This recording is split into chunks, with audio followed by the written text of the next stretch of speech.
Hello मेरे प्यारे बच्चों, तो आप सभी को आपके अपने इस यूट्यूब चैनल मिशन 2 पे बहुत बहुत स्वागत है।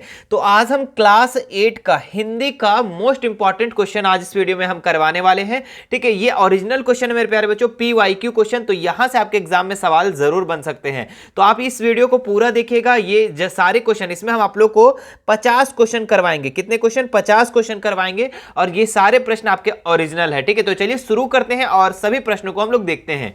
देखिए, आपके जो हिंदी में क्लास 8 में जैक बोर्ड का है ना, किस बोर्ड का बता रहे हैं? जैक बोर्ड का।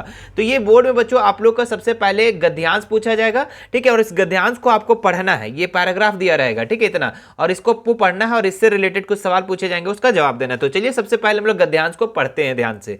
ठीक है, निम्नलिखित गद्यांश को ध्यानपूर्वक पढ़कर प्रश्न संख्या 1 से 5 तक के लिए सही विकल्प का चयन कीजिए। ठीक है, देखिए क्या लिखा हुआ है। पढ़ना और घूमना, ये दोनों क्रियाएं हमारे लिए आवश्यक है। बिल्कुल, पढ़ना भी और घूमना भी, ये दोनों जो क्रिया है, ये दोनों काम हमारे जीवन के लिए बहुत ही ज्यादा आवश्यक है। दोनों ही हमें ज्ञान अनुभव के साथ साथ समझदारी भी देती है। ठीक है, तरह तरह की पुस्तकें, पत्र पत्रिकाएं पढ़ने से जहां ज्ञान मिलता है, वहीं अलग अलग जगह घूमने से अनुभव। ठीक है, मतलब कि पढ़ने से हमें पत्र पत्रिका पुस्तिका वगैरह, उससे हमको ज्ञान मिलता है, लेकिन घूमने से हम लोग को क्या मिलता है? अनुभव मिलता है, एक्सपीरियंस मिलता है। ठीक है, इसलिए पढ़ना और घूमना बहुत जरूरी है। चलिए आगे पढ़ लेते हैं। भारत घूमने के लिए अनेक प्रसिद्ध स्थल है। इसके उत्तर तरफ बर्फ है ना, और दक्षिण में समुद्र, पूर्व में बड़े बड़े मैदान, तो पश्चिम में रेगिस्तान के साथ समुद्र भी है। ठीक है, जब हम भारत का भ्रमण करते हैं, मतलब भ्रमण मतलब कि घूमना है ना, तो उसकी संस्कृति, सभ्यता और विविधता से परिचित होते हैं। ठीक है, इसलिए पढ़ना और घूमना बहुत जरूरी है ना। घूमने से हम लोग को क्या मिलता है? अनुभव मिलता है। अब देखिए, इससे कुछ रिलेटेड सवाल पूछे गए हैं, उसका आप लोग को जवाब देना एकदम बहुत ही आसान है, उसी से रिलेटेड है। पुस्तकें हमें क्या देती है? ज्ञान, जानकारी, अंक, अवसर या नौकरी? तो अभी हमने क्या पढ़ा कि पुस्तकें जो हमें देती है वो ज्ञान देती है। क्या देती है? ज्ञान, जानकारी। तो ऑप्शन नंबर 1 इसका राइट हो जाएगा। क्लियर है? इसी से हम लोग आंसर कर लिए। अब देखो दूसरा नंबर सवाल क्या पूछा है कि घूमने से हमें क्या मिलता है? मस्ती, अनुभव, पैसा, मित्र। ठीक है, तो पढ़ने से हमें तो ज्ञान मिलता है, लेकिन घूमने से क्या मिलता है? अनुभव मिलता है। तो ऑप्शन नंबर दूसरा इसका सही जवाब हो जाएगा।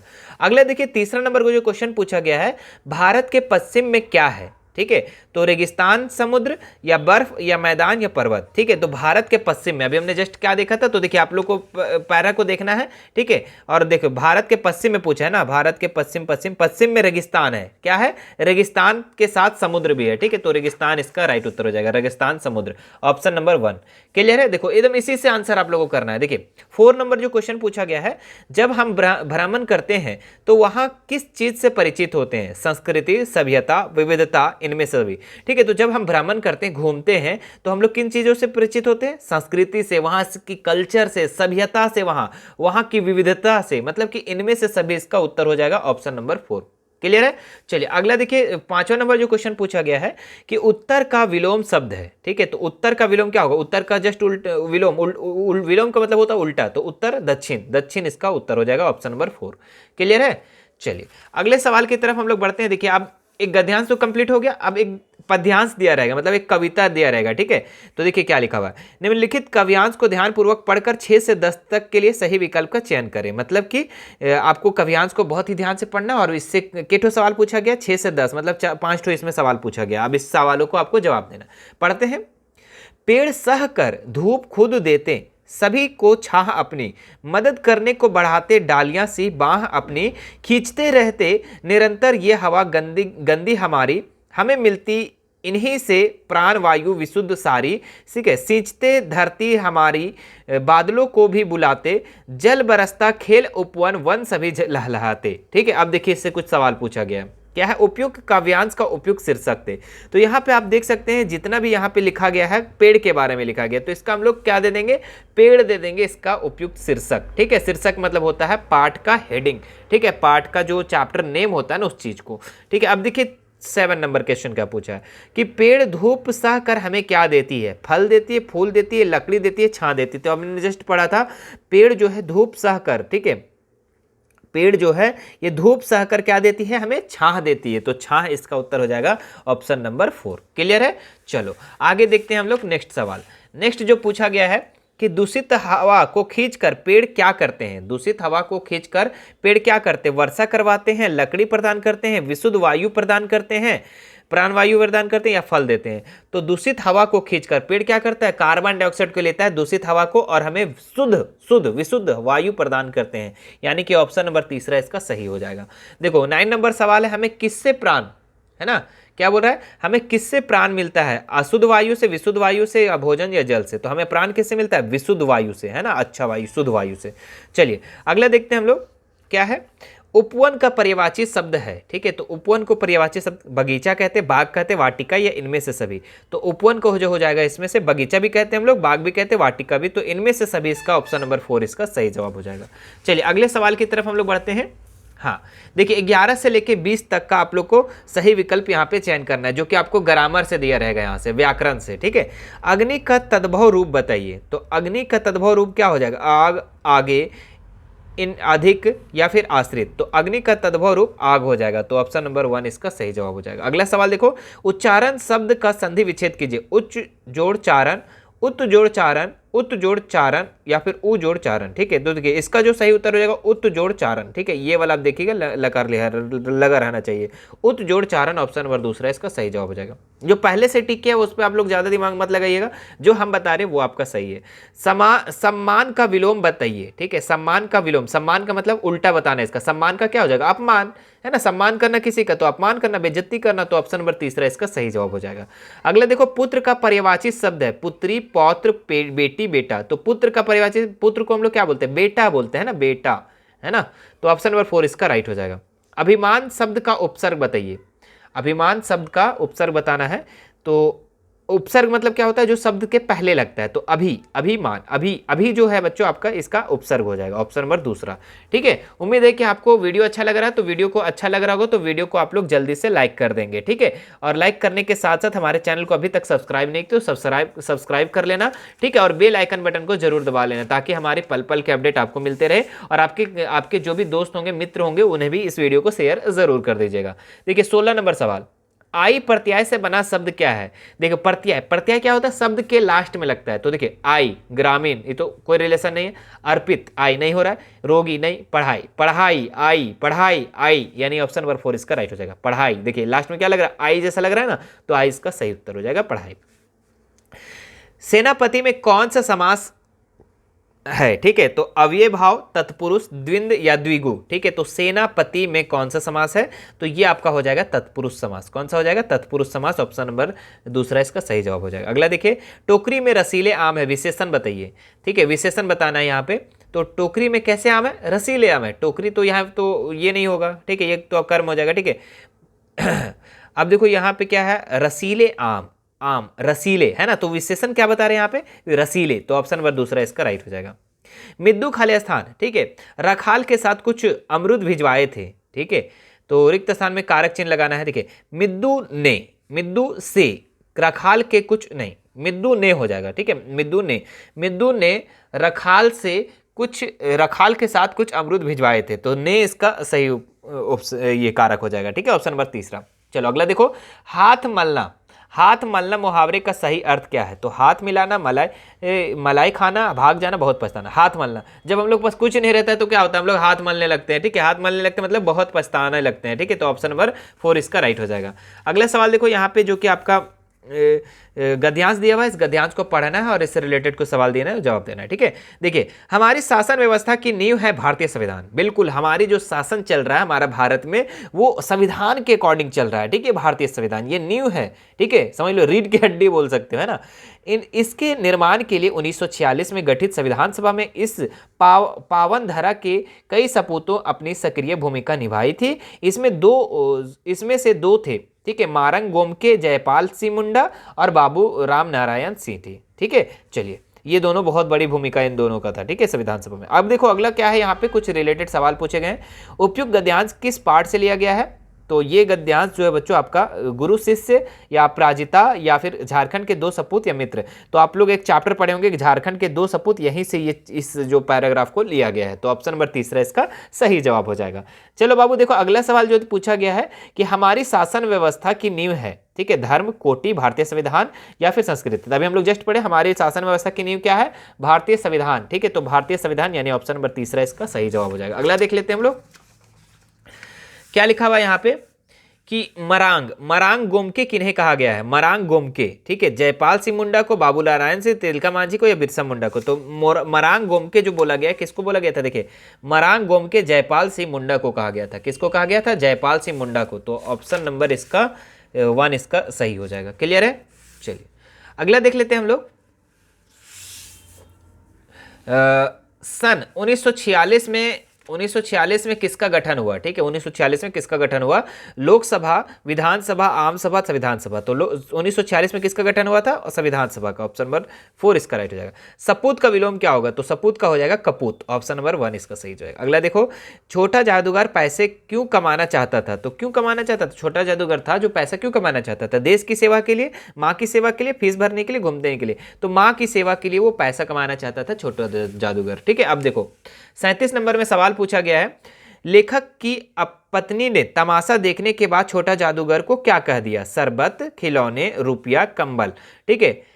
अच्छा क्या दिया, ठीक है, सॉरी क्या दिया। लेखक ने अपनी पत्नी ने तमाशा देखने के बाद, लेखक की पत्नी ने तमाशा देखने के बाद छोटा जादूगर कह दिया रुपया दिया था। ऑप्शन नंबर तीसरा इसका सही जवाब हो जाएगा। हमारे आचरण पर किसका गुप्त प्रभाव पड़ता है, संगति का, पोशाक का, पढ़ाई का, संस्कार का। तो हमारा जो आचरण, हमारा कैरेक्टर है ये संगति पर होता है, इसलिए आप लोग अच्छे संगति के साथ दोस्ती करना, ठीक है, बुरे संगति के साथ दोस्ती नहीं करना आप लोग, ठीक है। विश्वास पात्र मित्र जीवन में किसके समान है, ठीक है। तो माता, पिता, गुरु, औषधि, ठीक है। तो विश्वास पात्र मित्र जो है ये किसके समान है, औषधि के समान, एकदम दवा के समान। जो विश्वास पात्र जो मित्र होता है, ठीक है, विश्वासजनक मित्र होता है वो औषधि के समान होता है, दवा के समान होता है। अगला देखो क्या है, बड़े भाई साहब कॉपी किताब के हंसियों पर कुत्तों और बिल्लियों की तस्वीरें क्यों बनाया करते थे, मस्ती के लिए, शौक पूरा करने के लिए, दिमाग को आराम देने के लिए या बिना किसी कारण के। तो दिमाग को आराम देने के लिए। ऑप्शन नंबर तीसरा इसका सही जवाब हो जाएगा। अगला देख लेते हैं हम लोग क्या है, बड़े भाई साहब छोटे भाई से हर समय पहला सवाल क्या पूछते थे, खाना खा लिया, पढ़ाई हो गई, कब आए, कहाँ थे। तो सब क्या पूछता था बड़ा भाई छोटा भाई से, कहाँ थे बाबू, कहाँ थे, बताओ जल्दी से, है ना।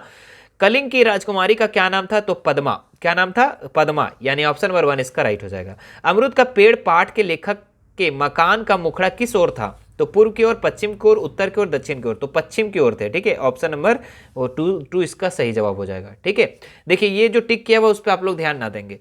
हाँ, बस की यात्रा पाठ में लेखक हर पेड़ से क्या समझ रहा था, हर पेड़ को क्या समझ रहा था, मित्र, दुश्मन, हिस्सेदार, ड्राइवर। तो बस की यात्रा में पाठ लेखक जो है हर पेड़ को दुश्मन समझ रहा था। तो ऑप्शन नंबर दूसरा इसका सही जवाब हो जाएगा।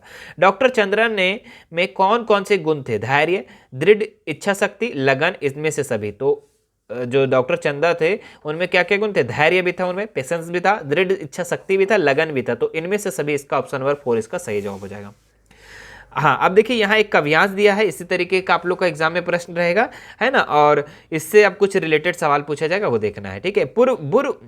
है ना, पूर्व चलने के बटोही, बाट के पहचान कर ले, पुस्तकों में है नहीं छापी गई इसकी कहानी, हाल इसका ज्ञात होता है और ना औरों की जबानी, अनगिनत राही गए इस राह से उनका पता क्या, ठीक है, पर गए कुछ लोग इस पर छोड़ पर पैरों की निशानी, ठीक है। अब देखिए इससे कुछ रिलेटेड उपयुक्त काव्यांश जो है ये किस कविता से ले गए, हम पंछी उन्मुक्त गगन से, डायन एक अंधविश्वास, या पथ की पहचान, या पुष्प की अभिलाषा। तो ये जो लिया गया है पथ की पहचान, ऊपर में ही लिखा हुआ है ना, पूर्व चलने की बटोही, बाट की पहचान कर ली, किससे है, पथ की पहचान। पथ मतलब होता है रास्ता। देखो अगला जो दिया हुआ आपका 37 नंबर, कवि के ने चलने से पूर्व किसकी पहचान करने को कहा गया है, ठीक है, मित्र को, स्थान को, पथ को, रुपया को। तो कवि चलने से पहले किसको पहचान करने बोला, पथ का, मतलब रास्ता का पहचान करने के लिए बोला गया है। चलिए अगला देख लेते हैं हम लोग, बटोही का क्या अर्थ होता है, यात्री, राही,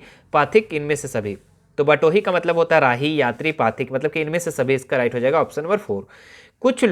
कुछ लोग इस राह पर क्यों छोड़ गए? पद चिन्ह, ठीक है, क्या छोड़ गए? पद चिन्ह, पुस्तक, धन, स्मृति चिन्ह। तो अभी हमने जस्ट पढ़ा था, क्या था पढ़ा? यहाँ पे देखिए, कुछ लोग जो है ये इस पर पैरों की निशानी छोड़ गए थे, ठीक है, तो चिन्ह छोड़ गए थे। क्या छोड़ गए थे? पद चिन्ह। तो ऑप्शन नंबर 1 इसका सही जवाब हो जाएगा, है ना। उपयुक्त कविता में कवि क्या संदेश देना चाहते थे? राह में आराम करने की, राह में आगे बढ़ने की, परोपकार की भावना जागृत करने की, इनमें से सभी। तो इसका उत्तर हो जाएगा राह में आगे बढ़ने की। पुष्प की अभिलाषा शीर्षक कविता में पुष्प किसका प्रतीक हो सकते हैं? वीर सैनिक, सौंदर्य, रंग एवं सुगंध, अध्यापक। तो पुष्प की अभिलाषा शीर्षक में कविता पुष्प किसका प्रतीक हो सकता है? तो ये वीर सैनिक का ऑप्शन नंबर 1 इसका सही जवाब हो जाएगा। चलिए, और 5-6 सवाल बचा हुआ, 8 सवाल है ना। हम लोग क्या कितना बोले आपको? 50 सवाल करवाएंगे, ठीक है, जो कि काफी इंपॉर्टेंट है। तो वीडियो को ज्यादा से ज्यादा आप लोग अपने दोस्तों के साथ शेयर जरूर कर देना, ठीक है। अगर इस तरीके से आप शेयर करोगे मेरे प्यारे बच्चों, तो मैं इसी तरीके का आप लोग का वीडियो लाते रहूंगा और आप लोग को समझाते जाऊंगा, है ना। क्या है? पुष्प किस पर इठलाने से बचना चाहते थे? अपने इस्तेमाल करने पर, अपने भाग्य पर, अपने सौंदर्य पर, अपने खुशबू पर। तो इसका उत्तर हो जाएगा अपने भाग्य पर। अगला देखो, राम का भरत को संदेश शीर्षक कविता में श्री राम ने किसे समझाने का प्रयास किया? लक्ष्मण को, भरत को, माता को, पिता को। तो जो है श्री राम जो है, राम जी है, राम भगवान जी, वो किसको समझाने का प्रयास किए? तो ये भरत को। तो ऑप्शन नंबर 2 इसका सही जवाब हो जाएगा। श्री राम ने भरत को किसका पालन करने की सलाह दी? ठीक है, बड़ों की आज्ञा, गुरुजनों की आज्ञा, धर्म, राजधर्म, या फिर इनमें से सभी। तो श्री राम जो है भरत को बड़ों की आज्ञा का पालन करने के लिए सलाह दी, ठीक है। चलिए, तुलसीदास जी ने तुलसीदास जी के अनुसार मुखिया को कैसा होना चाहिए? मुख के जैसा, आंख के जैसा, नाक के जैसा, कान के। तो मुख के जैसा ऑप्शन नंबर 1 इसका सही जवाब हो जाएगा। अगला देख लेते हैं हम लोग, किस कविता में प्रकृति को प्रदूषित नहीं करने को प्रेरित किया गया है? ठीक है, गुरु शिष्य, पुष्प के विलासा, बूढ़ी पृथ्वी का दुख, पथ की पहचान। तो इसका सही उत्तर हो जाएगा बूढ़ी पृथ्वी का दुख। इस कविता में बच्चों प्रकृति को प्रदूषित करने का ये क्या बोलेंगे उसको, प्रेरित किया गया है, ठीक है, प्रकृति को प्रदूषित नहीं करने के लिए प्रेरित किया गया है। चलो, अब अगला देख लेते हैं हम लोग। 4 सवाल और बचे हुए, फटाफट कर लेते हैं हम लोग, है ना। क्या है?